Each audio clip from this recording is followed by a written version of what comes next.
नमस्कार. दिव्यबंधू dairy form या YouTube चॅनलवर आपलं सहर्ष स्वागत आहे. मित्रांनो, मी आपल्याला म्हटल्याप्रमाणे उद्या रविवारी आपण आपल्या आंब्याच्या झाडांची लागवड करतोय, कलमांची. आज पाऊस सुरू आहे, बारीक बारीक. आज शनिवार आहे, तर आम्ही गड्डे केलेले आहेत.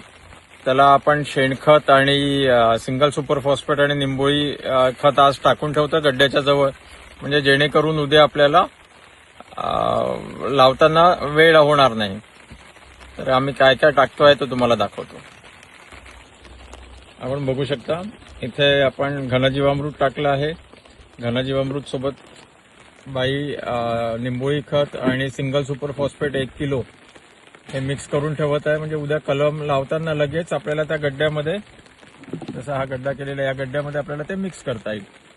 आणि मित्रांनो, लगेच मी याच्यासोबत कलमा लावून झाल्या की मागे लगेच त्याच्या जीवामृतचं ड्रिंचिंग करणार आहे. थोडंसं मला घनजीवामृत कच्चं वाटत आहे, तर लगेच ड्रिंचिंग करून देईल त्याच्या मागे, तर ते तिथल्या तिथे आपलं खत तयार होऊन जाईल.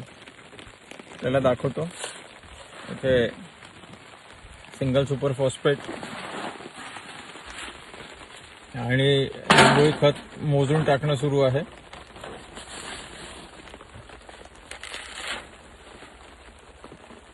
निंबोळी खत टाकलं. आता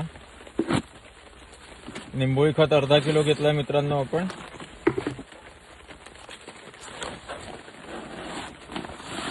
आणि सिंगल सुपर फॉस्फेट 1 किलो घेतो आहे.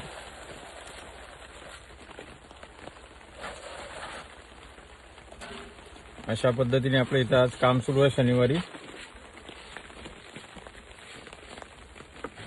छान पाऊस सुरू आहे.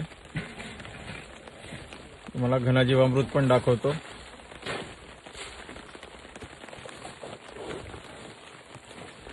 थोडा पावसाळा असल्यामुळे त्याच्यात थोडा मॉइश्चर मला जास्त वाटतं आहे, आणि पाहिजे तसं त्याची पावडर बनली नाही. आपण तिथे लगेच कलमा लावल्यानंतर त्याचं ड्रिंचिंग केलं तर आपल्या जागेवरच खत बनेल.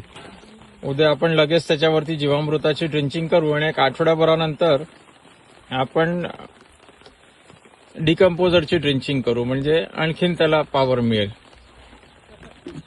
तिकडनं बाया घनजीवामृत टाकत येत आहेत. अर्ध इकडनं अर्ध तिकडनं अशा पद्धतीने आपण करतोय, म्हणजे जास्त मेहनत लागायला नको. तर उद्याची लागवडीसाठी आपण आमच्या चॅनलला लाईक करा, सबस्क्राईब करा, म्हणजे आपल्याला उद्याची लागवड बघता येईल. धन्यवाद.